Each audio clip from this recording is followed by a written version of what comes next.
According to the FBI's report on Clinton's server, just weeks later, on March 25th, Bill Clinton's staff, including Cheryl Mills, they held a conference call with Platte Rivers Networks. Remember, they're the IT company. They were the server company that had the server in a bathroom closet that helped to manage the private server. Well, on the same day that conference call took place, through March 31st, an employee of the company used BleachBit to permanently delete the 33,000 emails.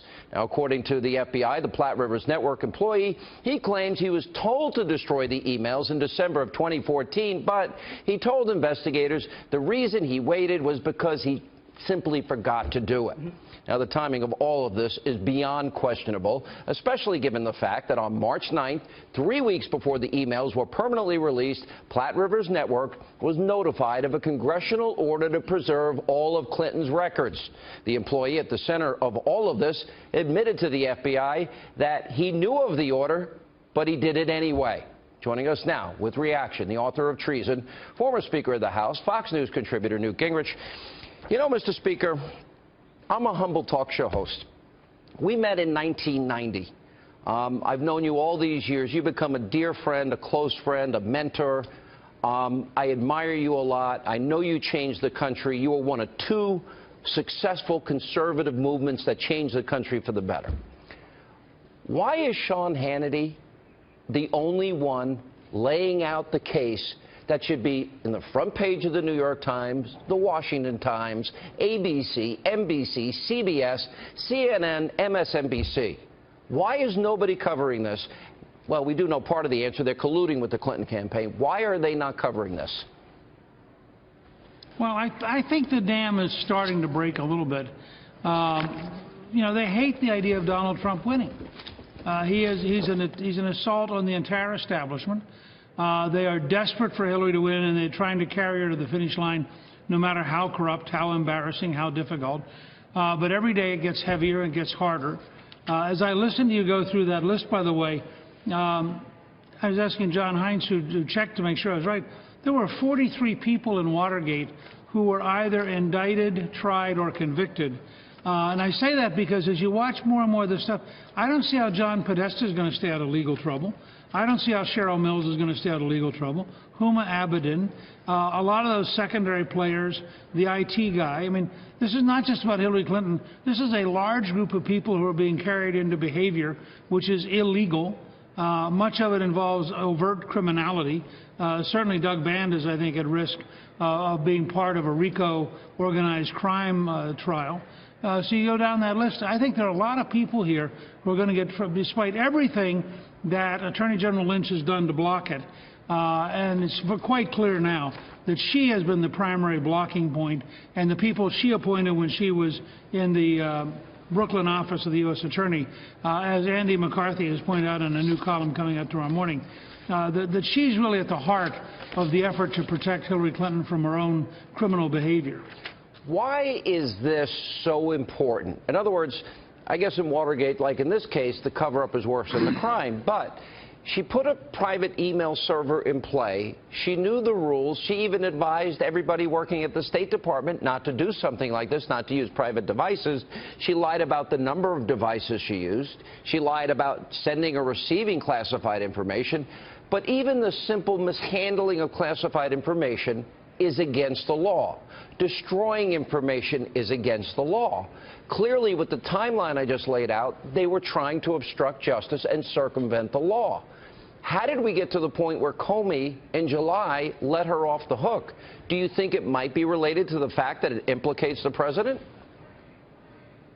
No, I think it's because the pressure was put to bear on him by the president and the attorney general in an effort to protect Clinton. I don't think at that stage they thought they were protecting Obama. I thought they were protecting the Democratic nominee.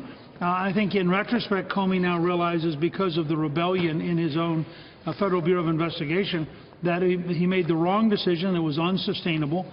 He got the excuse this week, courtesy of Anthony Weiner, and 650,000 emails to reopen it. And of course, people should not just focus narrowly on the emails.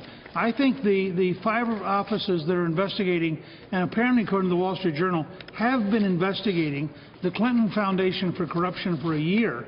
I think that investigation, frankly, is at least as big a deal as the emails. And I think the level of corruption is unimaginable, and I don't think it's sustainable. It's not in the United States. My new newsletter is about Hillary Rodham Nixon, because I think she does pose the likelihood, if she were to stumble through to victory next Tuesday, which I doubt, I think that the investigations would grind her up over the next year. What about this new discovery that the person that is responsible now for investigating this and responding to Congress as it relates to this new probe happened to be the defense attorney for John Podesta? You know, we said this last night. You can't even write this in your novel and have anybody believe it's a possibility.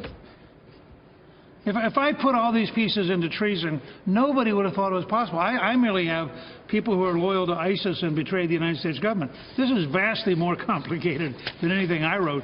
But you know, I think that Senator Grassley and Chairman Goodlatte, the head of the Senate and House Judiciary Committees, should write a letter to the President demanding that a series of people recuse themselves.